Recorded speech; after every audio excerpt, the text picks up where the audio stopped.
Meu nome é Ângela, eu sou de São José do Egito, no sertão de Pernambuco, e hoje eu resolvi contar uma história que ficou guardada dentro de mim por mais de 40 anos. Não foi fácil chegar até aqui.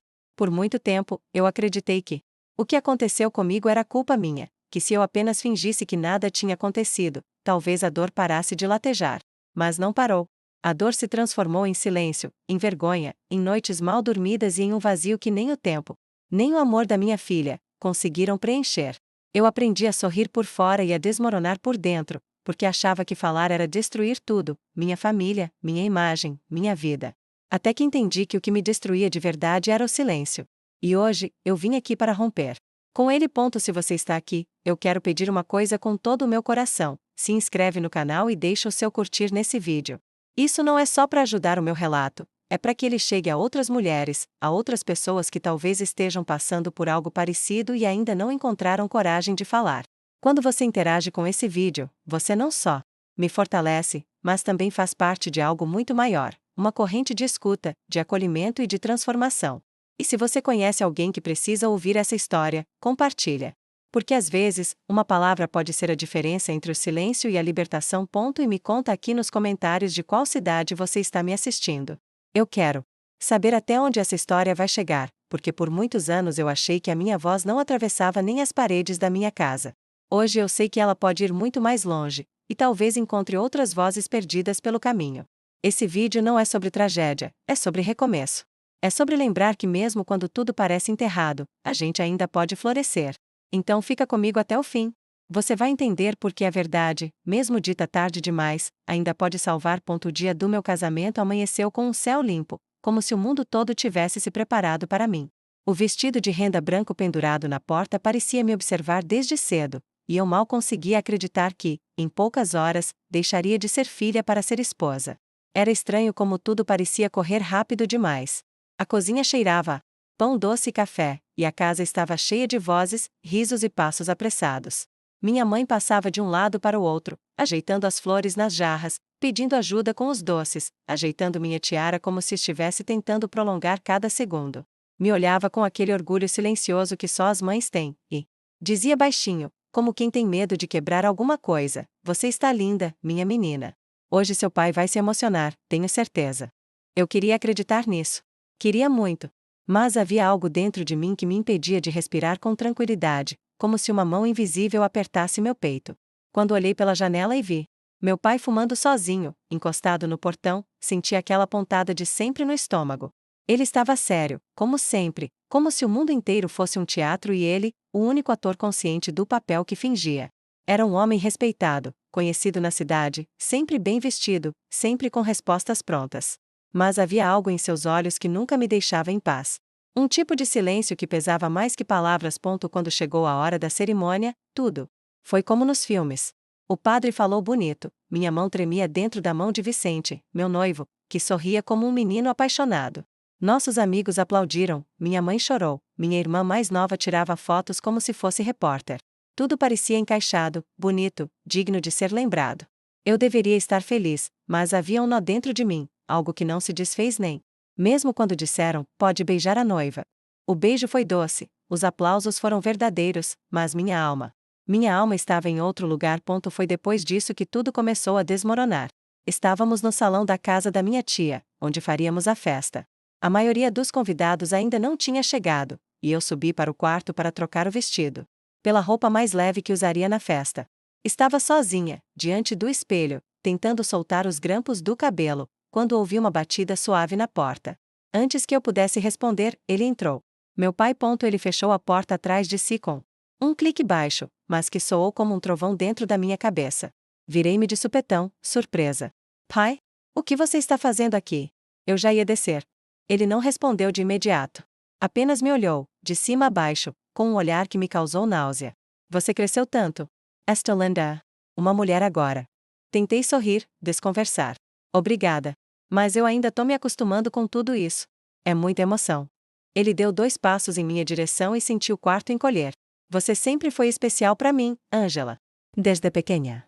Mas agora você é de outro homem. Isso me deixa triste." Minha boca ficou seca. "Pai, por favor. O que o senhor quer dizer com isso?" Meu coração começou a bater rápido. A porta estava fechada. Não havia ninguém no corredor. O som da música lá embaixo parecia tão distante quanto uma lembrança esquecida. Ele caminhou até mim e tocou meu braço. Foi nesse momento que meu corpo inteiro se enrijeceu. Você não precisa ter medo. Eu só quero me despedir da minha filha. Da forma mais íntima, mais verdadeira. Tentei me afastar, mas ele me segurou com força. Pai, pelo amor de Deus, não faz isso. É meu casamento. Eu te amo. Me respeita. Mas ele já não me ouvia mais. Os olhos estavam escuros, vazios. As mãos pesadas, frias, implacáveis. Gritei, mas minha voz não saiu. Senti o mundo girar e tudo desaparecer. Ao redor. O vestido branco que minha mãe escolheu com tanto carinho foi rasgado como papel velho. E dentro daquele quarto, onde eu deveria estar me preparando para dançar com meu marido, eu fui destruída por aquele que deveria ter me protegido do mundo. E ele não disse nada depois. Apenas se levantou, ajustou o paletó e foi embora, como se nada tivesse acontecido. Fiquei ali, encolhida, olhando para o teto. Senti uma dor no corpo que não era só física. Era algo que me cortava por dentro, como se eu tivesse sido partida ao meio. Eu queria morrer. Queria desaparecer dali. Mas havia uma festa me esperando. Havia pessoas lá embaixo, me esperando sorrir, cortar bolo, dançar. E eu fui. Me levantei, limpei o rosto, coloquei outro vestido, amarrei o cabelo de qualquer jeito. E desci como uma boneca quebrada, forçando um sorriso no rosto. Vicente veio até mim e disse: "Você está maravilhosa." Achei que tinha fugido. E eu respondi: "Quase." Ele riu, me puxou pela mão e me levou para a pista. Todos dançavam, riam, brindavam. E eu? Eu dançava com o gosto amargo da vergonha. Na garganta, com o corpo ainda doendo, com os olhos secos de tanto segurar o choro. Naquela noite, comecei a aprender a arte de sobreviver em silêncio. Comecei a vestir uma armadura invisível, feita de segredos e medo. E por muitos anos, ela me protegeu, ou me prendeu. Ainda não sei ao certo. O que sei é que, a partir daquele dia, a mulher que nasceu no altar foi enterrada no quarto do andar de cima. E ninguém notou. Nem minha mãe. Nem meu marido. Nem eu mesma. Porque quando a dor é grande demais, a gente aprende a fingir que não sente. Mas ela fica lá. Esperando. Como uma carta que nunca foi aberta. Como uma alma que ainda não foi julgada. Nos dias que se seguiram ao casamento, o mundo parecia me observar com um sorriso falso, como se me convidasse a participar de um espetáculo que já tinha data marcada para terminar. Todo mundo dizia que eu era a mulher mais feliz da cidade, que meu marido era um homem de sorte, que aquele amor era abençoado por Deus. Eu sorria com a boca, mas minha alma sangrava calada. No espelho do quarto onde passamos a lua de mel, eu via uma estranha. Olhando de volta. Não era a moça sonhadora que subiu ao altar. Era uma mulher despedaçada, vestindo a máscara da esposa perfeita. Vicente, meu marido, era gentil, amoroso, e cuidava de mim com uma paciência que só tornava tudo mais doloroso. Ele me olhava com paixão nos olhos, dizia que me amava e fazia planos para nossa vida juntos. E eu? Eu me perguntava o tempo todo se ele conseguiria me amar se soubesse a verdade.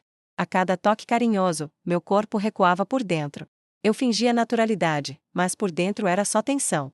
Às vezes, ele notava meu distanciamento e perguntava se estava tudo bem, e eu respondia com uma mentira aprendida cedo: "É só cansaço." Amor. Coisa de mulher. Ele sorria, beijava minha testa e me oferecia chá, sem saber que eu precisava muito mais que ervas quentes. Eu precisava de um tempo que apagasse o que aconteceu naquele quarto. Quando descobri que estava grávida. Um frio percorreu minha espinha. Vicente me abraçou com os olhos marejados de alegria, dizendo que era o homem mais feliz do mundo, que mal podia esperar para ver nosso bebê crescer. Eu apenas sorri e encostei a cabeça em seu ombro, tentando esconder o pânico que me devorava. Por dentro. Aquela criança era dele? Ou era dele? Não havia como saber, não naquela época. E mesmo que houvesse, o que eu faria? Cantaria? Arruinaria a vida de um homem bom por causa do que outro homem, meu pai, me fez? Não. Eu não podia. Aquilo seria mais uma culpa para carregar. Mais um peso sobre meus ombros já cansados. Decidi que aquela criança seria minha.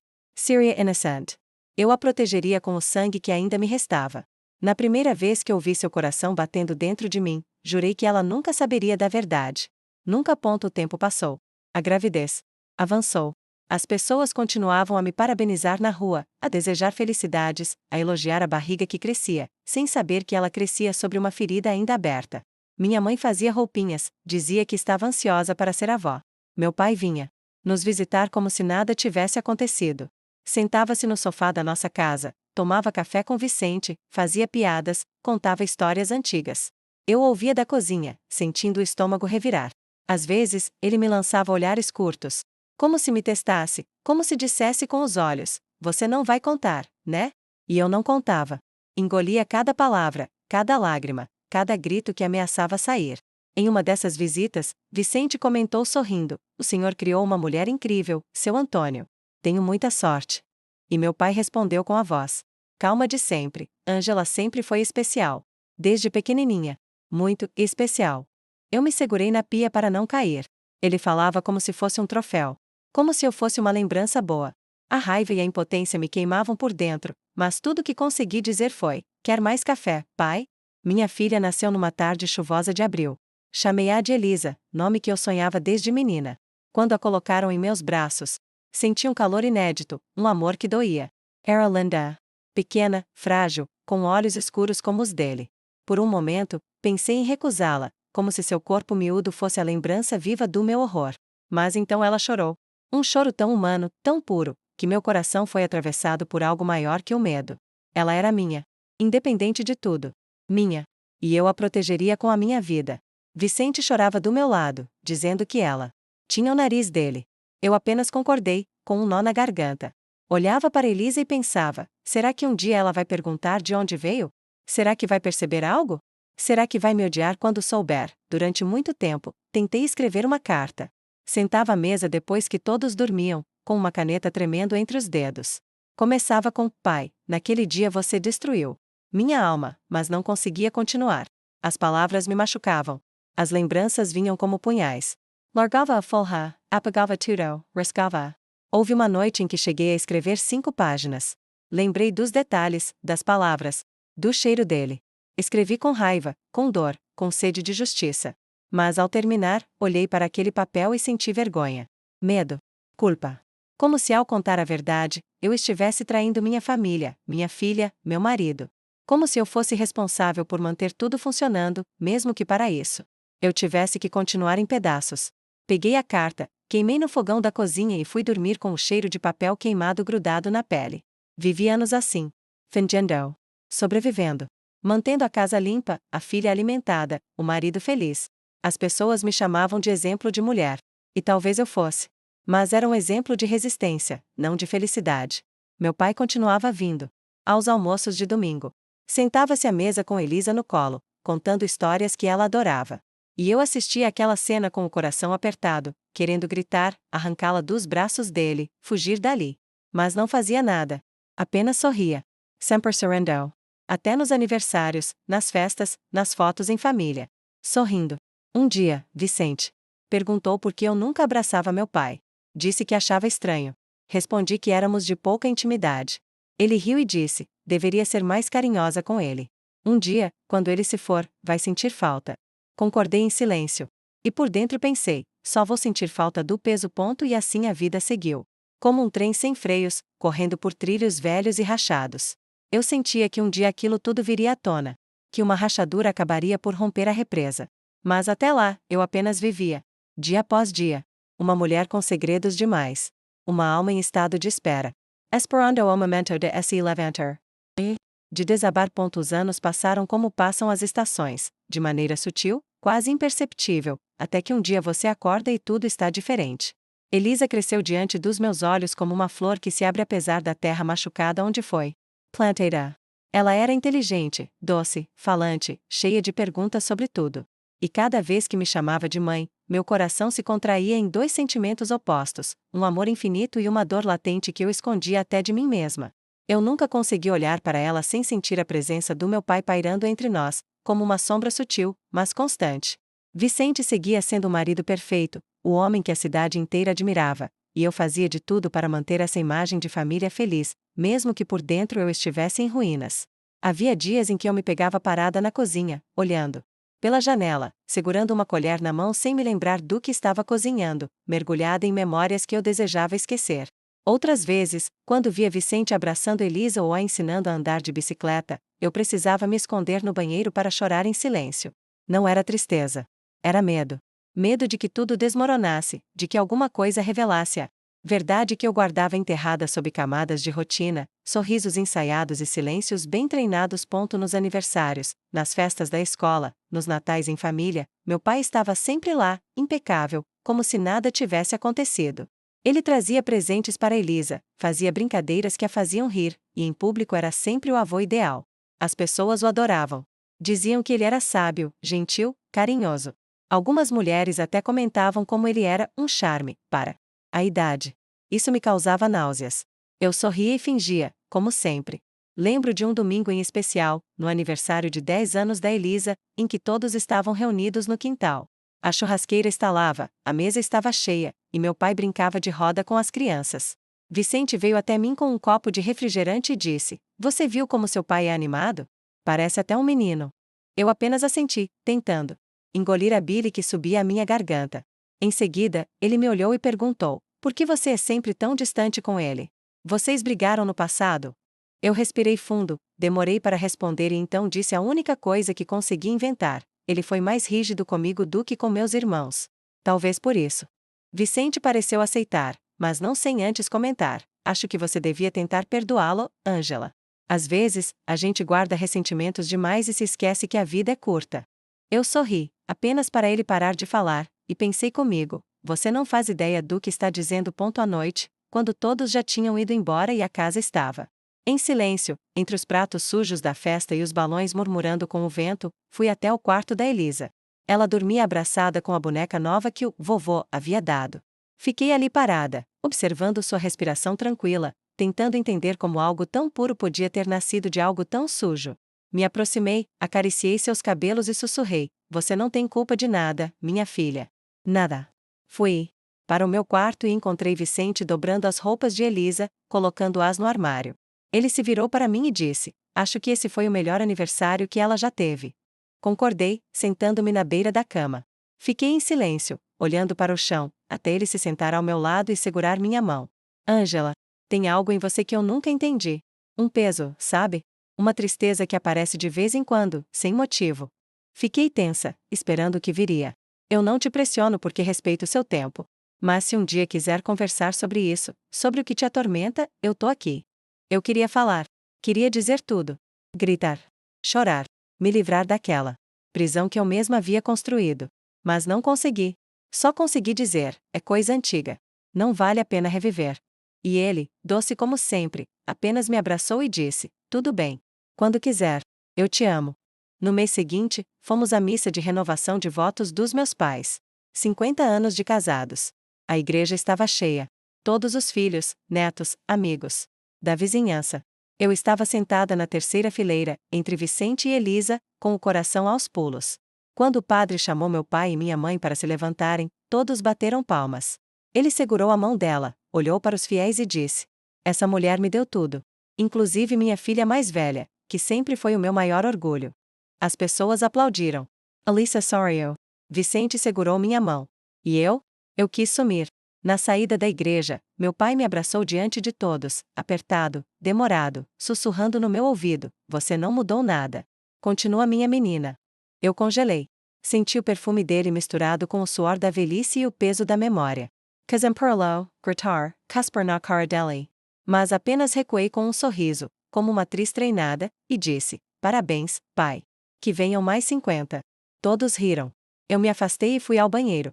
Vomitei até não restar mais nada. Naquela noite, deitada ao lado de Vicente, fiquei encarando o teto por horas. Pensava na hipocrisia daquilo tudo. No absurdo de ver um homem ser homenageado como marido exemplar, pai dedicado, avô amoroso.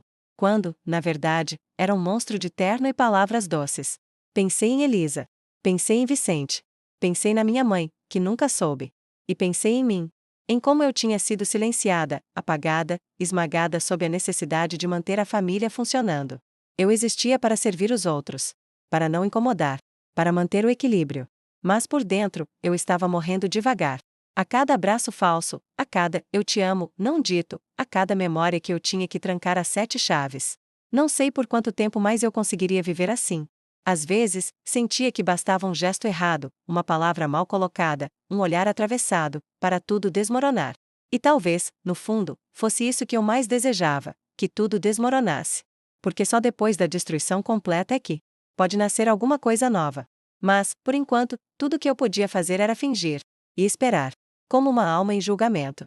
Como uma verdade empurrada para debaixo do tapete, esperando a coragem finalmente chegar. Eu lembro exatamente da manhã em que minha irmã ligou. Era uma terça-feira comum, dessas que a gente acorda já pensando no que precisa fazer, sem esperar nenhuma surpresa. O telefone fixo tocou enquanto eu passava café na cozinha. Quando ouvi a voz dela, percebi que havia algo diferente no tom. Era seco, direto, sem floreios. Angela, o pai morreu. Foi isso. 3 palavras que vieram como um vento gelado por dentro, como se algo que eu carregava há décadas tivesse sido. Arrancado de repente. Não soube o que responder. Apenas fiquei em silêncio, segurando o telefone com a mão trêmula, o cheiro do café invadindo a sala, e o barulho do mundo continuando como se nada tivesse acontecido. Ela esperou minha reação, talvez alguma lágrima, talvez algum lamento, mas tudo que consegui dizer foi: entendi. Vai ter velório? Ela respondeu que sim, que o corpo estava sendo preparado e que todos estavam se reunindo na capela da cidade ainda naquela tarde. Agradeci e desliguei. Fiquei ali parada, olhando para a janela, vendo as folhas balançarem do lado de fora como se estivéssemos celebrando algo. Pela primeira vez em muitos anos, eu senti alívio.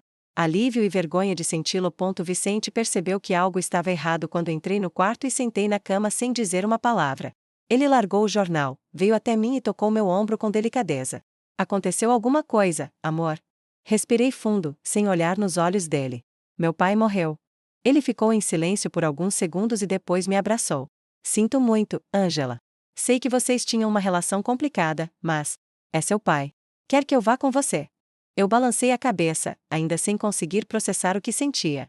Era como se meu corpo tivesse entendido a notícia, mas minha mente estivesse flutuando entre sensações confusas. Não havia tristeza. Havia algo parecido com liberdade, mas tão misturado à culpa que eu não conseguia definir com clareza. Vamos, Sim, respondi. Acho que é o certo a fazer. A capela estava cheia quando chegamos. Gente da cidade inteira veio prestar homenagens. Ele era conhecido, respeitado, falavam dele como se fosse um pilar da comunidade. Havia coroas de flores com mensagens carinhosas, fotos sorridentes expostas em um mural, e um clima de reverência no ar. Eu entrei com passos firmes, sentindo todos os olhares se voltarem para mim por alguns segundos. Alguns sussurraram: é a filha mais velha, outros acenaram em silêncio. Fui até o caixão, olhei para o rosto dele, agora calmo, intocado pelo tempo, e não senti nada. Nem raiva. Nem pena. Apenas uma estranha neutralidade. Como se ele fosse apenas mais um corpo ali, como se finalmente tivesse deixado de me assombrar. Minha mãe estava sentada ao lado, segurando um lenço, os olhos vermelhos. Ao me ver, abriu os braços e disse com a voz embargada: filha, ele te amava tanto. Aquilo me atingiu como uma pedrada no peito. Abracei-a em silêncio, sentindo uma pontada de raiva que precisei engolir com força. Pensei em todas as vezes que ela acreditou nisso. Em como o amor dela por ele a cegou para tudo que me aconteceu. Mas não era hora de discutir. Não ali. Não com ela. Durante a cerimônia, sentei-me no último banco, em silêncio, observando as pessoas se revezando para falar sobre ele.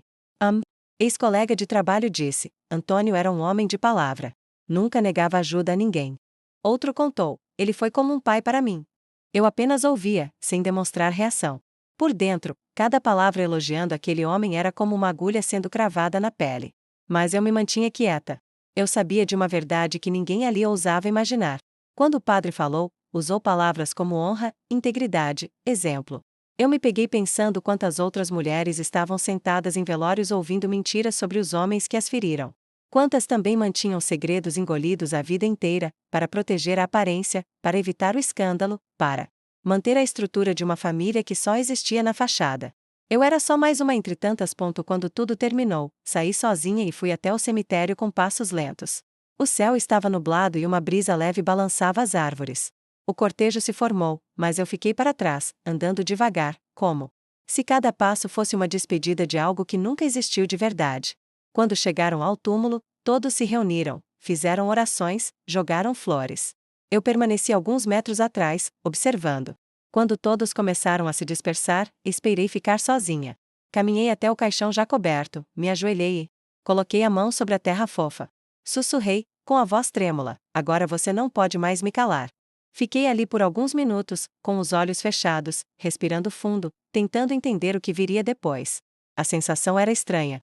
Como se algo dentro de mim tivesse sido finalmente liberado, mas ainda não soubesse voar. Um silêncio pesado se desfez, mas a dor, essa ainda estava ali. Naquela noite, dormi profundamente pela primeira vez em muitos anos. Sem pesadelos. Sem sobressaltos. Acordei com o sol entrando pela janela, os pássaros cantando, e uma paz tímida dentro do peito. Fui até a cozinha, preparei o café, e olhei pela janela. A mesma janela de sempre, mas agora com outro olhar. Vicente acordou, me abraçou por trás e disse: "Você dormiu bem?" Eu respondi: "Melhor do que em muito tempo." Ele beijou meu ombro e disse que ia buscar pão. Enquanto ele saía, sentei-me à mesa, com a xícara quente entre as mãos, e pensei em tudo que eu havia suportado até ali. Pensei no peso que carregava sozinha, na farsa que construí para proteger minha filha, na mulher que aprendi a ser, em meio à dor. E, pela primeira vez, me perguntei: o que eu vou fazer agora que ele se foi? O que acontece quando o fantasma que nos assombra deixa de existir? A resposta veio de dentro, lenta, mas firme: agora começa o meu tempo. E talvez, só talvez, fosse hora de começar a contar a verdade. Nem que fosse só para mim mesma. A notícia chegou como quem não quer nada, num final de tarde abafado de verão, desses em que o céu parece pesar sobre os ombros e até o vento se esquece de soprar. Eu estava regando as plantas da varanda, quando meu celular tocou. Era minha irmã, com aquela voz trêmula e embargada, que de longe eu já sabia que vinha seguida de má notícia. Eu atendi com a terra ainda nas mãos, tentando disfarçar a ansiedade que sempre me tomava quando o número dela aparecia na tela. Ela não enrolou. Disse: "Angela, o pai faleceu." E pronto. Só isso. Nenhuma lágrima, nenhum floreio, nenhuma tentativa de suavizar o golpe. Mas o golpe não veio. Fiquei parada, com o celular no ouvido e os olhos fixos nas folhas molhadas do meu vaso de samambaia, esperando alguma reação do meu corpo, alguma vertigem, uma dor repentina, qualquer coisa. Mas não houve nada. Nada. Nenhuma lágrima subiu aos olhos, nenhum lamento saiu da minha boca. Apenas um silêncio espesso, como se, naquele instante, o tempo tivesse se curvado para me observar. Depois de alguns segundos, respondi apenas: "Tá bom. Me avisa a hora do velório." E desliguei. Fiquei ali por mais alguns minutos, com a água escorrendo pelos dedos, sentindo um alívio abafado brotar no peito, seguido de uma vergonha que me corroeu na hora. Me sentei na escada da varanda e olhei pro céu. "Acabou?" perguntei baixinho, sem saber direito a quem. "Será que agora acabou?" Entrei em casa e encontrei Vicente preparando o jantar. O cheiro de alho dourando na frigideira preenchia o ambiente com um aconchego que contrastava com o nó preso na minha garganta. Ele me viu entrar e perguntou, sorrindo: "Vai querer arroz ou só a salada?" Eu me aproximei devagar, segurei o encosto da cadeira e soltei, quase num sussurro: "Meu pai morreu." A colher dele parou no ar, o sorriso se apagou num instante. Ele desligou o fogo, veio até mim e segurou minha mão. "Você tá bem?" Eu dei de ombros. "Não sei. Tô estranha." Ele me puxou para um abraço, e eu me deixei ficar ali, sentindo seu calor como um abrigo, mas sem conseguir me entregar completamente. "Quer que eu vá com você?" ele perguntou. "Claro", respondi. Não sei o que esperar. Não sei nem o que eu vou sentir. E era verdade. Parte de mim imaginava que, ao receber a notícia da morte dele, eu cairia em prantos, libertar a dor guardada por tantos anos. Mas o que aconteceu foi um esvaziamento. Como se alguém tivesse retirado um peso das minhas costas e me deixado leve, mas sem direção. No dia seguinte, o velório foi na capela do centro. Chegamos cedo, antes do caixão ser exposto. Vi minha mãe sentada num banco, os olhos vermelhos, as mãos tremendo. Quando me viu, levantou-se e veio em minha direção com os braços abertos. "Minha filha, ele te amava tanto." Eu não consegui abraçá-la de verdade. Toquei seu ombro, sussurrei meus sentimentos, que pareceu ridículo saindo da minha boca. Vicente apertou a mão dela com carinho, trocou palavras que não consegui ouvir. Eu me sentei num canto, observando o movimento das pessoas, os cumprimentos, os olhares cheios de lembranças e admiração. Seu Antônio era um homem honrado, ouvi uma senhora dizer. Sempre ajudava todo mundo. Nunca se levantar a voz. Pra ninguém. Aquilo me atravessou como uma faca. Eu queria levantar e gritar: "Vocês não conheciam o verdadeiro Antônio. Vocês só viram a máscara." Mas fiquei calada, como sempre. O caixão foi aberto, e todos se aproximaram. E eu fui a última. Olhei para o rosto dele, já pálido e imóvel, e esperei sentir alguma coisa. Ódio. Tristeza. Alívio. Qualquer coisa. Mas o que veio foi uma sensação de distância. Como se aquele corpo ali não tivesse mais nenhum poder sobre mim. Era apenas um corpo. E pela primeira vez, eu o vi como um homem comum, pequeno, indefeso. E foi nesse instante que compreendi: ele não podia mais me tocar. Não podia mais me calar. No cemitério, fiquei para trás no cortejo, andando devagar, respirando o ar úmido da manhã e tentando entender o que se passava dentro de mim. Quando todos jogaram suas flores e se despediram, permaneci imóvel, alguns metros atrás, esperando a hora em que eu estaria sozinha com ele. Quando finalmente todos se afastaram, me aproximei do túmulo e me ajoelhei. A terra ainda estava solta, recém-cobrindo o caixão. Passei a mão sobre ela com delicadeza, como se tentasse me conectar com algo que já não existia. E então, sussurrei com a voz embargada: você me matou por dentro e seguiu vivendo como se nada tivesse acontecido. Agora é você que está enterrado, e eu que finalmente respiro. Olhei para o céu nublado, e pela primeira vez, senti que talvez estivesse livre. Ainda ferida, sim. Ainda cheia de marcas. Mas viva. E com algo novo nascendo ali, bem no meio do meu peito: coragem. Me levantei, sacudi a poeira da barra da minha saia e saí dali sem olhar para trás. Naquela noite, dormi como há muitos anos não dormia. Um sono profundo, sem interrupções, sem pesadelos. Acordei com a luz da manhã filtrando pela cortina, e por um momento, pensei que havia algo errado, até perceber que a sensação era outra: leveza. Fui até a cozinha, preparei o café, sentei à mesa e fiquei observando o vapor subir da xícara. Vicente apareceu de pijama, espreguiçando-se, e perguntou: dormiu bem? E eu assentei. Como há muito tempo não acontecia. Ele sorriu, me beijou na testa e foi buscar o pão. Fiquei sozinha com meus pensamentos, olhando para a parede da sala onde pendia uma foto antiga de família. Nós quatro, eu, meus pais e minha irmã. Ali, congelado no tempo, um retrato falso de harmonia. Peguei a foto, tirei da moldura e guardei na gaveta. Era hora de recomeçar. Pela primeira vez, comecei a considerar algo que nunca tive coragem de fazer: contar a verdade. Não por vingança. Não por revolta. Mas por mim. Para me libertar. E para impedir que outras meninas, como eu fui, passassem a vida carregando um segredo tão pesado que quase destrói a alma. Na semana seguinte ao enterro do meu pai, algo em mim começou a se mover como um rio que esteve represado por décadas. Era como se, com a morte dele, eu tivesse aberto um espaço interno onde a verdade, até então sufocada, começava a escoar. Comecei a mexer em coisas antigas, caixas que estavam guardadas no alto do armário, pastas de documentos, fotos em preto e branco com sorrisos que hoje me pareciam insuportáveis. Eu procurava por algo, embora não soubesse exatamente o que. Talvez uma confirmação de que tudo tinha mesmo acontecido, talvez uma prova concreta de que eu não tinha inventado aquilo. O silêncio é um lugar perigoso, e quando se vive tanto tempo calada, a gente começa a duvidar da própria memória. Foi num fim de tarde nublado que encontrei, dobrada dentro de um caderno velho de receitas da minha mãe, uma carta escrita à mão, com minha caligrafia infantil, tremida, e o papel amarelado pelo tempo. A leitura começou com dificuldade. Minha letra era insegura, como se cada palavra tivesse sido escrita com medo. Pai, eu queria esquecer o que você fez no dia do meu casamento. Eu queria não lembrar da sua mão tampando minha boca, da sua voz dizendo que era a última vez. Mas eu lembro. Eu lembro de tudo. Ao terminar de ler aquelas linhas, minhas mãos estavam frias. O tempo não tinha apagado aquilo. Não era invenção. Era fato. E aquele papel era a primeira tentativa da Ângela de 19 anos de gritar. Mas ela não teve forças. Ela guardou. Escondeu. Como quem enterra um corpo no quintal da própria alma. Fiquei sentada por horas com aquela carta no colo, como se ela tivesse peso físico, como se carregasse as vozes de todas as vezes em que eu quis falar e não consegui. Elisa passou pelo corredor e me viu ali, imóvel.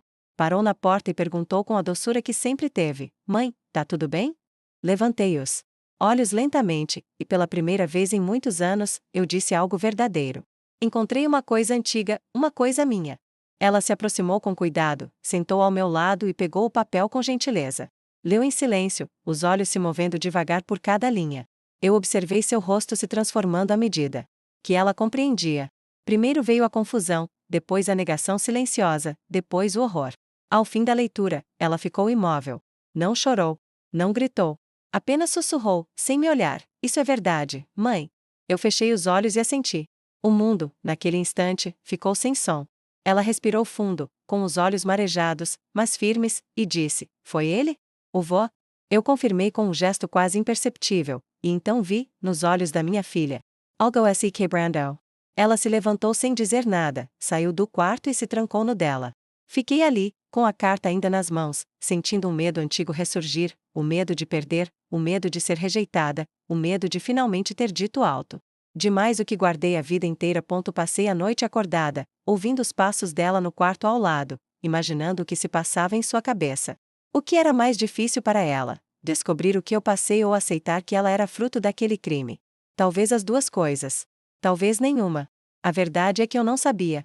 Nunca fui treinada para enfrentar esse tipo de situação. Passei a vida inteira fingindo, sobrevivendo, engolindo o choro. Agora que eu falava, não sabia o que fazer com o som da minha própria voz. Na manhã seguinte, preparei o café como sempre, arrumei a mesa, coloquei a manteiga do jeito que ela gostava. Esperei. Ela demorou para sair do quarto, mas quando apareceu, seus olhos estavam inchados. Sentou-se à mesa, me olhou por alguns segundos e disse com a voz baixa: "Eu queria não saber disso, mãe.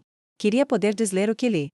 Respondi com toda a honestidade que encontrei dentro de mim: "Eu também, minha filha.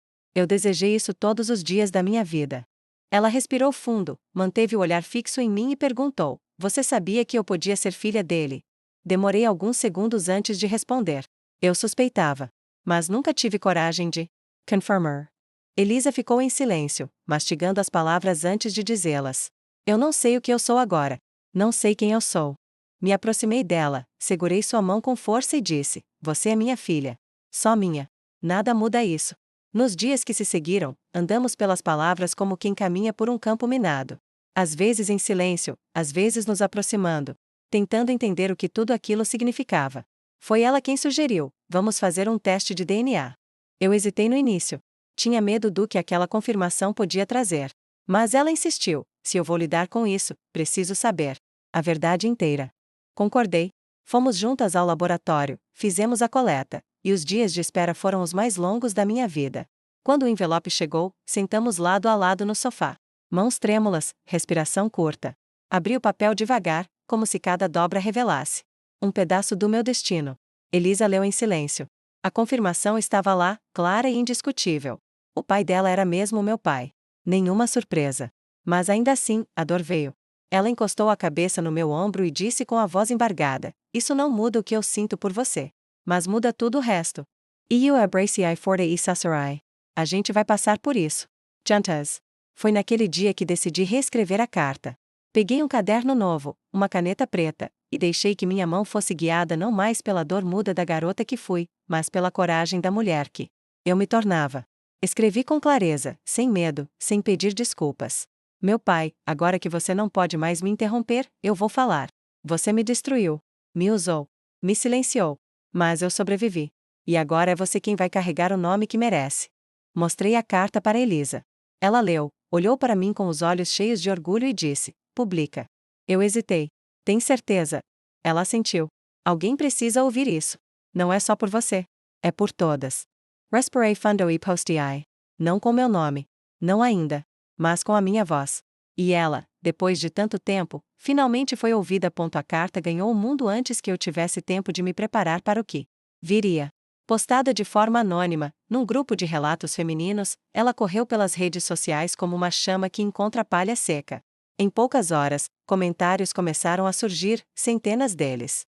Mulheres dizendo: "Essa também é a minha história." Outras agradecendo por dar voz ao que elas nunca tiveram coragem de dizer, algumas relatando abusos similares, todas com uma dor em comum, enterrada há anos sob camadas de vergonha e silêncio.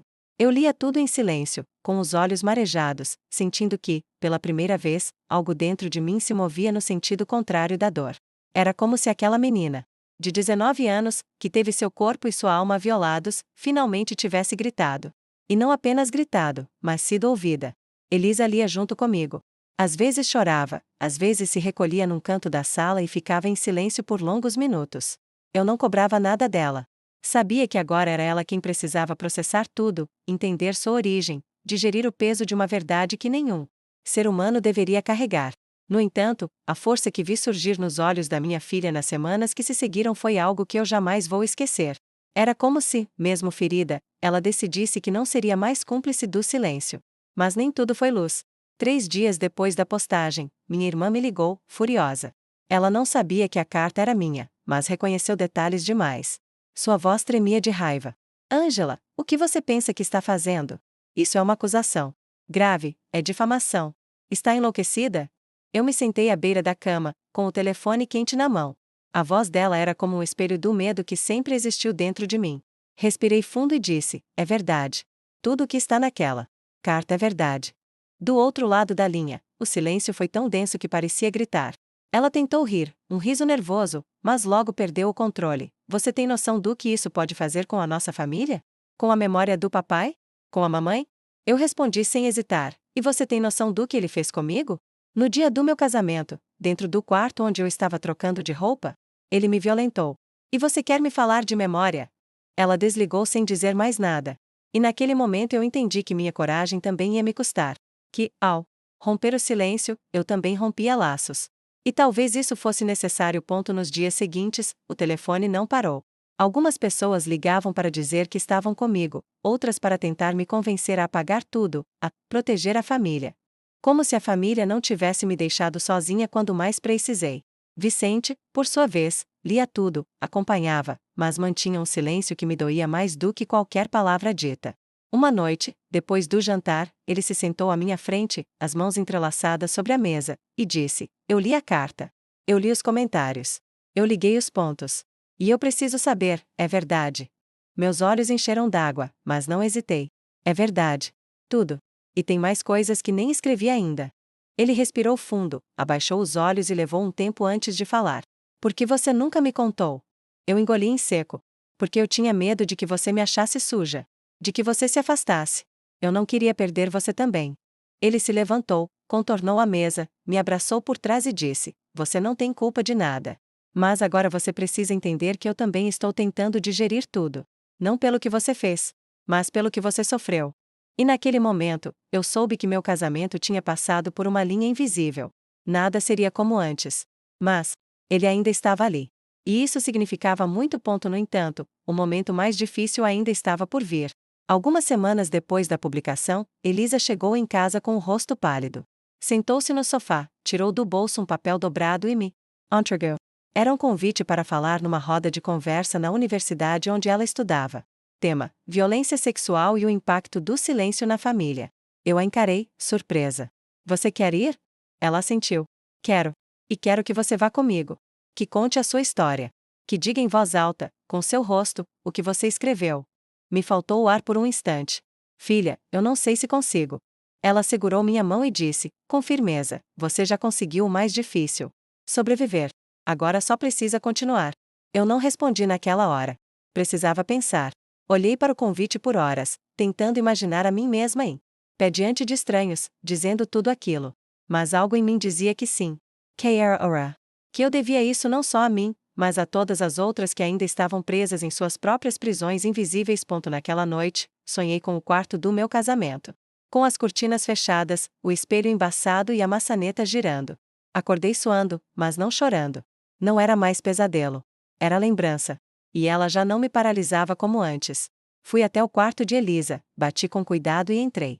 Ela estava deitada lendo. Me olhou com expectativa. Sentei na beira da cama e disse: eu vou. Com você.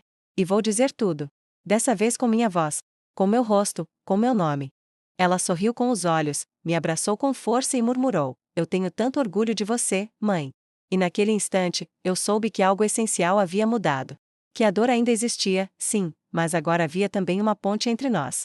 Uma ponte construída com verdades ditas, com escuta, com amor. E eu soube, sem sombra de dúvida, que o ciclo estava começando a se romper. Que a história, enfim, estava começando a ser reescrita. O convite da universidade chegou como um sopro de vento num cômodo fechado há tempo demais. Durante dias, olhei aquele papel com o nome do evento impresso em letras simples, quase tímidas.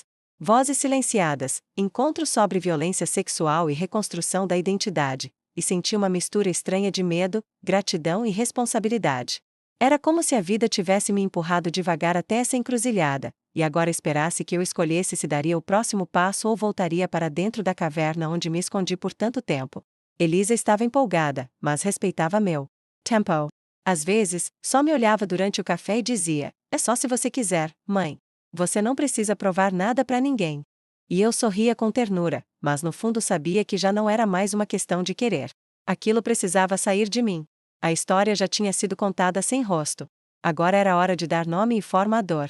Era hora de transformá-la numa ponte, numa cura coletiva.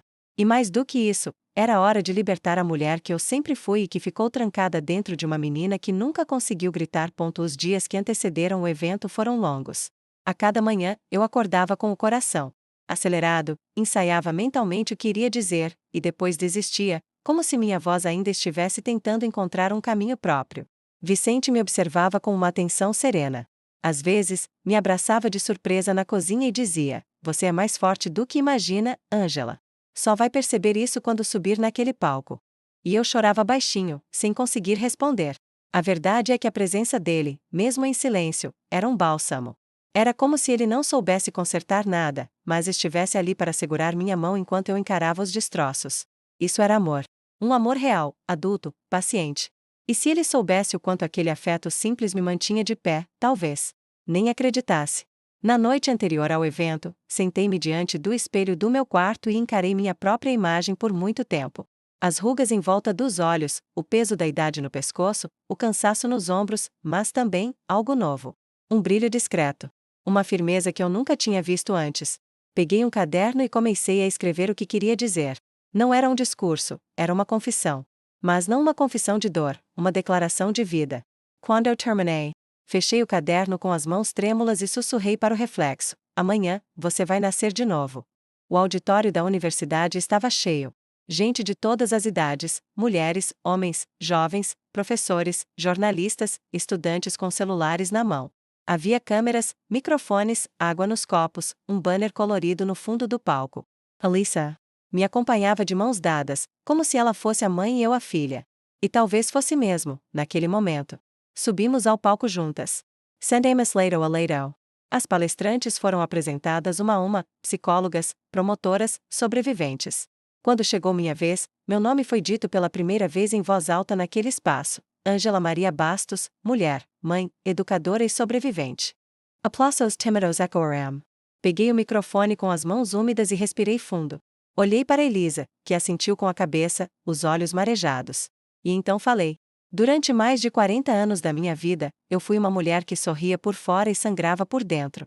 Aos 19 anos, no dia do meu casamento, eu fui violentada pelo meu pai, no quarto onde me trocava para a recepção.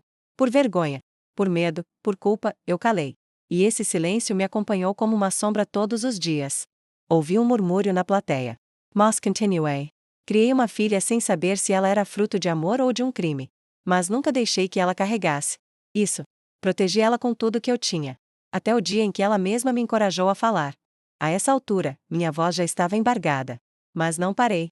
Hoje, eu estou aqui para dizer que a dor não precisa durar para sempre. Que o silêncio protege o agressor, não a vítima.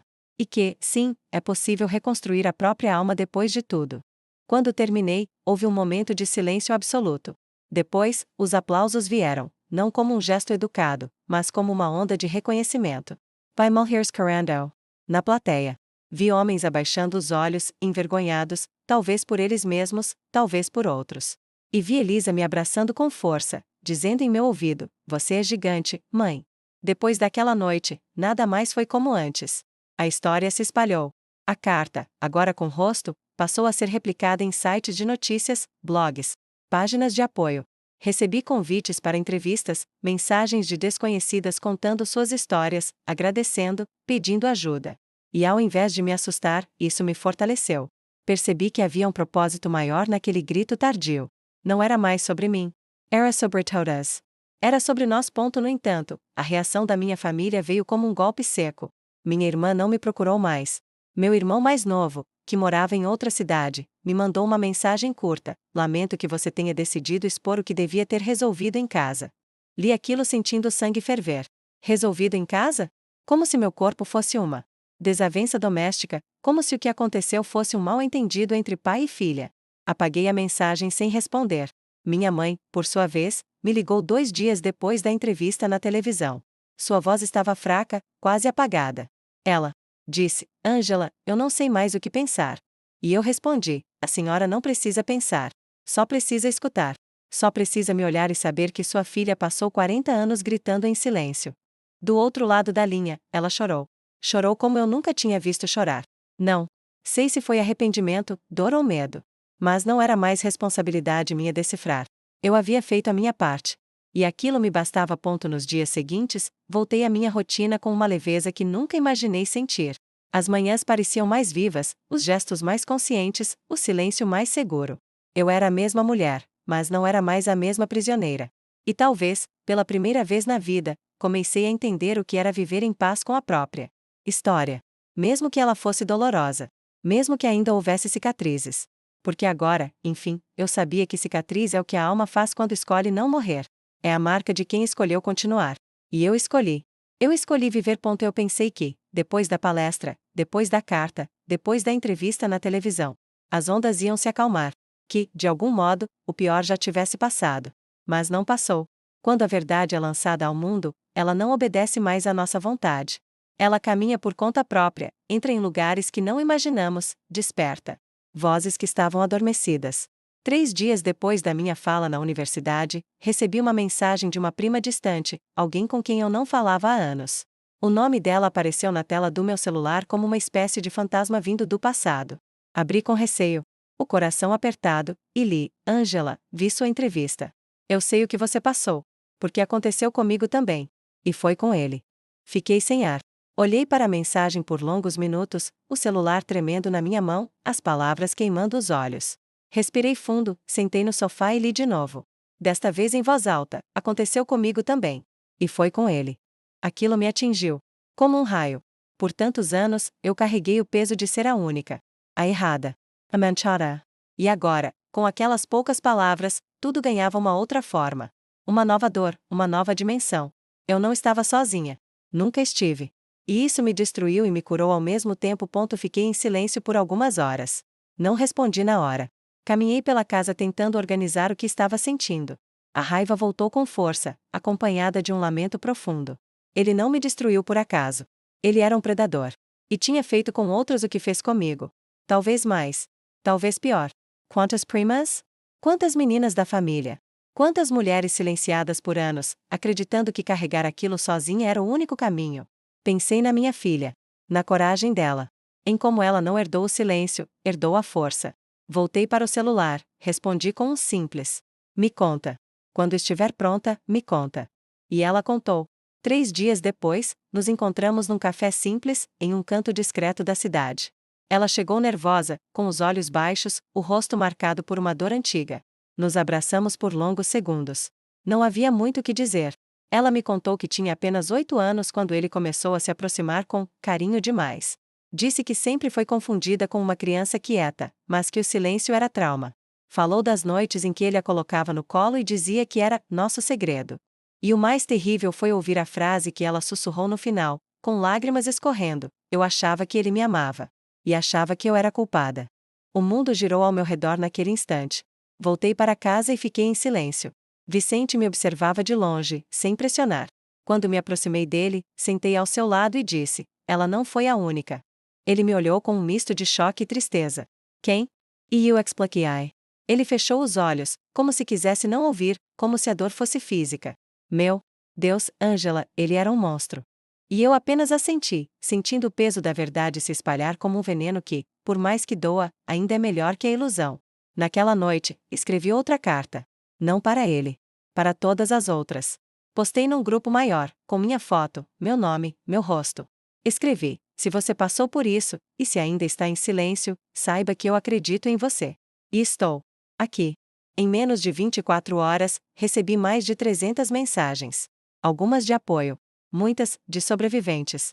Mulheres de todas as idades. Senhoras de mais de 70 anos contando o que aconteceu quando tinham 10. Jovens dizendo que estavam com medo, mas que minha voz tinha aberto espaço para delas. Cada mensagem era uma ferida aberta, uma alma pedindo cura. Eu lia e chorava. Chorava por mim. Por elas. Por todas nós. A repercussão foi maior do que eu imaginava. Fui chamada para dar entrevistas em rádio, convites para podcasts, escolas, rodas de conversa. Alguns jornais locais quiseram contar minha história.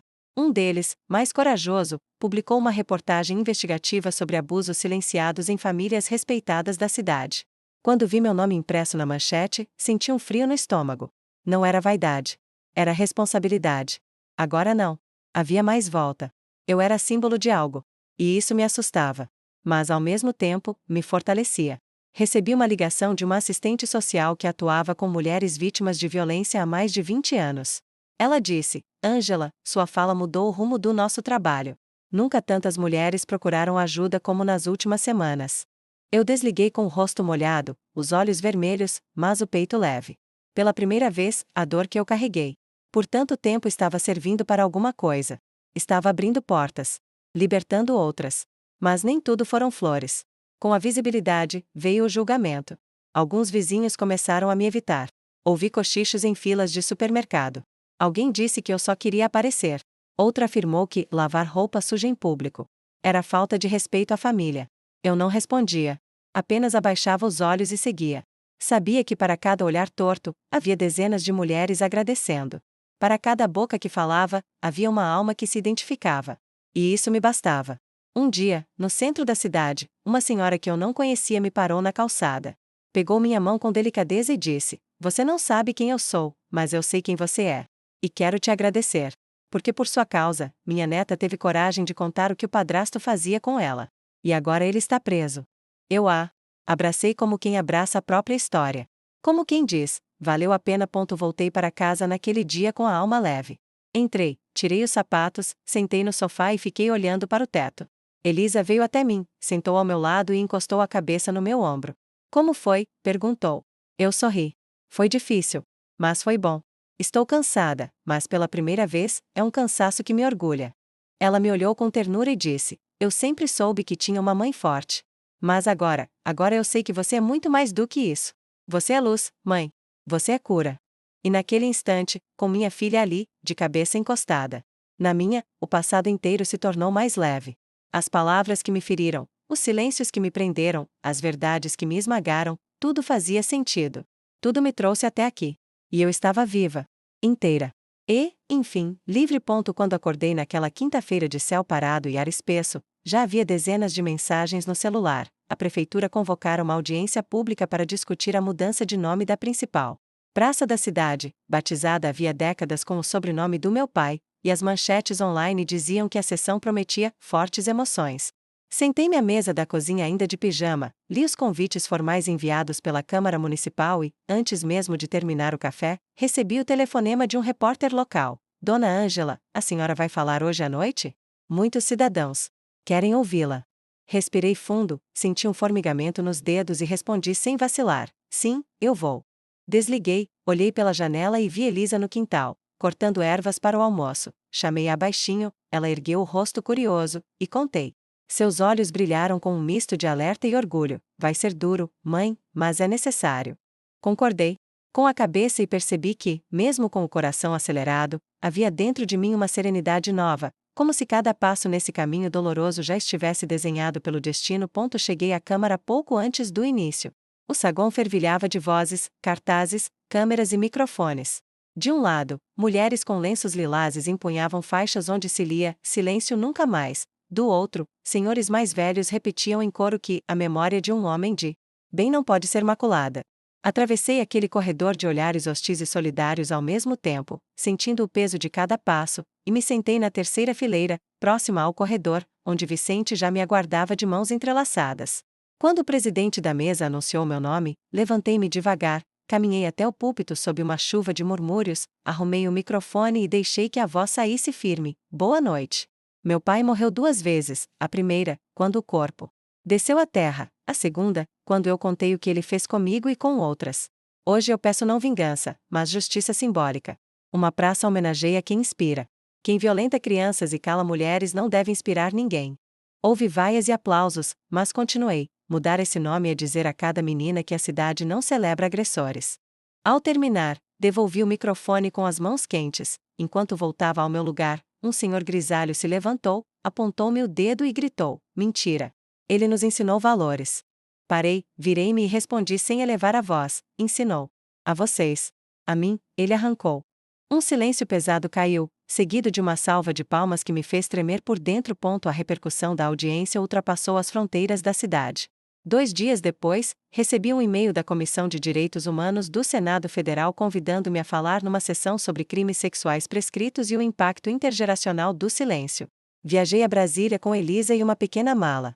No avião, minha filha segurou minha mão e sussurrou: "Estamos levando nossas cicatrizes para o centro do país, mãe." Respondi com um sorriso cansado, e deixando um rastro de cura.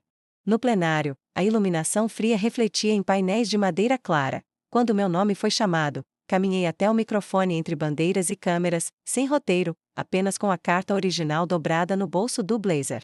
Olhei para senadores, assessores, fotógrafos, e contei como a carroça da vergonha avançou sobre a minha juventude, como gerei uma filha sem saber se era obra do amor ou do crime, como o silêncio me encharcou os ossos até quase me afogar. Depois, tirei a carta do bolso, ergui-a e declarei: "Eu sobrevivi, mas milhares ainda se afogam. Precisamos de leis que ampliem prazos, que protejam vozes tardias, que entendam que o tempo da vítima não é o tempo do Código Penal." Quando desci, uma senadora me abraçou e disse ao meu ouvido: "Sua voz já está mudando a lei." Voltei para casa exaurida, mas leve, como se tivesse depositado num lugar seguro a pedra que carreguei por décadas. No portão, encontrei minha mãe sentada no banco da varanda, os olhos vermelhos, as mãos retorcidas sobre o colo. Sentei ao lado dela, respirei o silêncio cheio de cheiros de jasmim, e esperei que falasse. Demorou. Por fim, com a voz quase infantil, ela murmurou: "Demorei para enxergar. Preferi acreditar no marido perfeito. Me perdoa?" Coloquei minha mão sobre a dela, senti a pele fria e frágil, e respondi: "Eu preciso do seu amor, não do seu perdão. O erro foi dele." Ela chorou baixinho, encostou a cabeça no meu ombro e ficamos assim, olhando o entardecer tingir de laranja o céu, enquanto na rua alguns vizinhos passavam e acenavam em silêncio. Como se a cidade inteira estivesse aprendendo um novo idioma feito de respeito e cautela. 2 semanas depois, a praça recebeu outro nome, Praça da Esperança, e naquele sábado de sol suave eu estive lá junto com Elisa, Vicente, dezenas de mulheres que agora se tornaram amigas de luta, além de crianças correndo pelo gramado recém-podado. A antiga placa, com o nome do meu pai, fora removida. Em seu lugar, uma escultura simples mostrava 2 mãos entrelaçadas apontando para o alto. Senti uma brisa leve e fechei os olhos. Naquele instante, ouvi dentro de mim a voz da garota de 19 anos, não mais assustada, mas livre, dizendo: "Conseguimos." Sorri, apertei a mão de Elisa e caminhei entre risos de meninos jogando bola. Pensei então que, embora a justiça legal não pudesse tocar um morto, a justiça histórica, aquela que reescreve memórias e redesenha o futuro, estava viva, pulsante, moldada por cada palavra dita em público, por cada mulher que ousou sair da sombra. Ao voltar para casa, abri as janelas, deixei a luz entrar em todos os cômodos e sentei à mesa para escrever mais uma vez, não uma carta de dor, mas uma crônica de recomeço. Comecei assim: "Meu pai morreu 2 vezes, mas hoje eu nasci pela terceira, Ângela, mulher de voz inteira, cuja história, enfim, pertence a ela mesma." Naquela manhã de primavera, o céu parecia mais largo. As nuvens, leves como suspiros, passavam devagar acima do telhado da escola municipal onde eu havia sido convidada para conversar com um grupo de adolescentes sobre coragem, sobre limites e, principalmente, sobre a importância de não calar. Era estranho entrar ali como referência, como alguém que havia superado algo que ainda ecoava em mim, mas agora com outra frequência. O portão da escola rangeu ao abrir e fui recebida por uma coordenadora sorridente que me disse, com a voz animada: "Ângela, eles estão te esperando como quem espera uma estrela." Eu sorri, meio tímida, meio assustada, porque nunca me vi como nada disso. Eu era só uma mulher comum, com uma história em comum, que por muito tempo desejei esquecer. Mas agora, tudo o que eu mais queria era lembrar com lucidez, com dignidade, e transformar essa lembrança em caminho para os outros. Atravessei o pátio com passos lentos, observando os muros coloridos, os desenhos infantis pendurados nas paredes, as gargalhadas espalhadas pelo ar como flores invisíveis. Revia virá ali, pulsando sem medo, e isso me renovava. Fui levada até uma sala ampla, onde cerca de 30 estudantes do 9º ano me aguardavam sentados em círculo. A maioria meninas, com olhos atentos, mas também havia meninos, alguns inquietos, outros silenciosos, com a curiosidade própria da idade. Quando me sentei no centro, uma das meninas ergueu a mão timidamente e perguntou: "A senhora é a mulher da carta?" Eu respirei fundo e respondi com um sorriso firme: "Sou, sim. Mas mais do que isso, eu sou uma mulher que um dia teve medo de falar, e escolheu não ter mais." O silêncio que se seguiu foi cheio de respeito. Então, sem cerimônia, contei tudo. Não como um discurso ensaiado, mas como uma conversa com quem precisa ouvir que é possível sobreviver. Contei do dia do casamento, do silêncio que me devorou. Por décadas, da filha que me deu coragem, das outras vozes que surgiram depois da minha. Falei do que perdi, mas também do que ganhei. E vi olhos marejados, vi mãos apertadas, vi adolescentes absorvendo cada palavra como quem reconhece o valor de algo que nunca lhes foi explicado. Quando terminei, uma menina pequena, de olhar profundo, levantou-se e se aproximou devagar. Ela me abraçou sem dizer nada, e ao se afastar, sussurrou: por sua causa, eu vou contar para minha mãe o que o namorado dela faz comigo. Eu segurei o choro e disse apenas: conte. E se ela não ouvir, conte para outra mulher. A gente ouve. A gente vê. Depois daquela manhã, saí da escola com o coração preenchido por algo que eu não sabia nomear. Era mais do que gratidão. Era um sentimento ancestral, como se todas as versões de mim, a menina, a noiva, a mãe, a mulher, estivessem ali, caminhando comigo em paz. Quando cheguei em casa, encontrei Elisa sentada no sofá, revisando uma apresentação para pós-graduação. Ela me olhou com curiosidade e perguntou: como foi? Eu sentei ao lado dela, peguei sua mão e disse: foi como ver a semente. Brotar. Falei com meninas que ainda têm tempo de não se calar. E isso vale tudo. Ela me abraçou com força e respondeu: mãe, você virou ponte. Tem gente atravessando porque você teve coragem de se jogar primeiro. Naquela mesma noite, sentei à mesa com Vicente e contei sobre o convite que tinha recebido da editora. Eles queriam transformar minha história em livro. Não apenas a dor, mas a jornada, o processo, o renascimento. Vicente sorriu com os olhos. Colocou sua mão sobre a minha e disse: você precisa fazer isso. Sua história já salvou tanta gente. Agora ela precisa ficar. Fiquei em silêncio por alguns segundos, encarando a parede da sala onde antes havia um retrato antigo da minha família. Já não estava mais lá. Em seu lugar, havia uma pintura que Elisa me dera de presente, uma mulher caminhando num campo aberto, de braços erguidos ao céu. Disse a ele: por muitos anos, eu só queria esquecer. Agora entendo que lembrar também pode ser libertador. E comecei a escrever naquela mesma semana. Às vezes de madrugada, às vezes com lágrimas, às vezes com uma força que me surpreendia. Escrever era como abrir as janelas da alma e deixar que o vento limpasse o que ainda doía. Meses depois, o livro foi lançado. A livraria estava cheia. Mulheres com camisetas lilazes, jovens com cartazes, senhoras que me abraçavam como se eu fosse parte da família delas. No discurso de lançamento, disse apenas: esse livro não é sobre uma mulher que venceu. É sobre uma mulher que escolheu não ser mais vencida. E sobre tantas outras que ainda estão esperando um momento de se ouvir. Elisa me filmou com os olhos marejados. Vicente, ao fundo, aplaudia de pé. Quando voltei para casa, fui direto até a caixa de madeira no alto do armário, onde guardei por tantos anos a carta original, já amarelada, dobrada com raiva e medo. Peguei com cuidado, respirei fundo, e pela primeira vez em muito tempo, li. Em voz alta: pai, naquele dia você acabou com a minha alma. Mas quando terminei, acrescentei uma frase: mas você não conseguiu matá-la. Ela renasceu.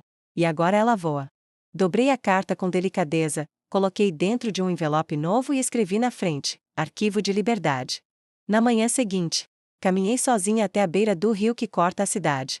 Um lugar silencioso, cheio de árvores, onde o tempo parece andar mais devagar. Sentei na grama, abri o envelope, tirei a carta e deixei que o vento a levasse das minhas mãos. Ela girou. No ar, flutuou como folha leve e caiu na água, que a levou embora sem pressa. Olhei aquilo e senti uma paz que nunca havia sentido antes. Uma paz que não vinha da ausência de dor, mas da certeza de que eu não era mais refém dela. Me levantei, fechei os olhos e disse baixinho, como um sussurro para mim mesma: agora eu sou minha. Voltei para casa com passos firmes. A mulher que entrou naquela porta não era mais uma sobrevivente, era uma construtora de futuros. E isso, depois de tudo, era mais do que eu jamais sonhei ser.